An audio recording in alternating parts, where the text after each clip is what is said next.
to create a sweet and sour syrup that was probably the medieval equivalent of Sour Patch Kids. The spice trade created another category of medieval junk food that was both delicious and potentially lethal. Spiced wines and ales were incredibly popular, but the spices used weren't always what they seemed. Unscrupulous merchants would mix expensive spices with cheaper alternatives, or even with substances that weren't meant for human consumption at all. Cinnamon was often mixed with cassia bark, which looks similar but can be toxic in large quantities. Saffron, the most expensive spice in the world, was frequently diluted with turmeric or even coloured sand. People would pay premium prices for what they thought were exotic spices, only to end up poisoning themselves with fake ingredients. The most notorious medieval spice scam involved something called long pepper, which was supposed to be hotter and more flavourful than regular black pepper. Merchants would sell crushed charcoal mixed with a tiny amount of real pepper, creating a product that was mostly inedible, but cost as much as genuine long pepper. Medieval people also had their own version of energy drinks, and these concoctions were absolutely insane. The most popular was called hippocras, which was wine mixed with honey and spices like cinnamon, ginger, and cloves. The alcohol content was already high, but the spices were supposed to provide additional energy and health benefits. Hippocras was served at the end of meals, kind of like medieval espresso, except it would get you completely wasted while supposedly improving your digestion. The recipe varied wildly depending on who was making it, with some versions containing so many spices that they were basically undrinkable.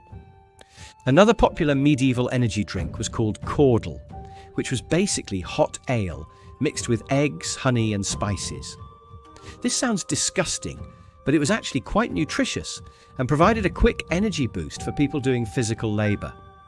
The problem was that caudle could spoil incredibly quickly, especially in warm weather, leading to some seriously unpleasant food poisoning incidents.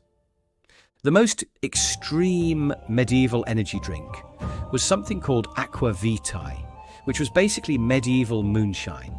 This was distilled alcohol mixed with herbs and spices, creating a drink that was supposed to be medicinal, but was actually just a way to get drunk faster. Aqua vitae was so strong that people would literally pass out after drinking it, which somehow convinced them it was working as medicine. As we wrap up this journey through medieval junk food, it's clear that our ancestors were just as addicted to quick, tasty, and often questionable food choices as we are today. The difference is that their junk food could actually kill them, either from food poisoning, toxic ingredients, or just the sheer alcohol content of their favourite snacks. Medieval people created an entire economy around satisfying their cravings, from street vendors risking their lives over hot oil to confectioners charging ridiculous prices for sugar sculptures. They proved that no matter what era you live in, humans will always find ways to turn basic ingredients into addictive treats, even if it means eating bread soaked in potentially lethal alcohol or paying a fortune for candy that might be mixed with sand. The next time you're standing in line at your favourite food truck or grabbing a quick snack from a vending machine, remember that you're participating in a tradition that goes back over 1,000 years. The only difference is that now we have health inspectors, ingredient labels, and the reasonable expectation that our food won't actually kill us. Medieval people didn't have any of those luxuries, but they still managed to create a junk food culture that would make modern fast food executives weep with envy. So thank you for joining me on this deliciously dangerous tour through medieval munchies. If you enjoyed learning about how our ancestors satisfied their cravings, make sure to hit that subscribe button because there's so much more medieval madness to explore.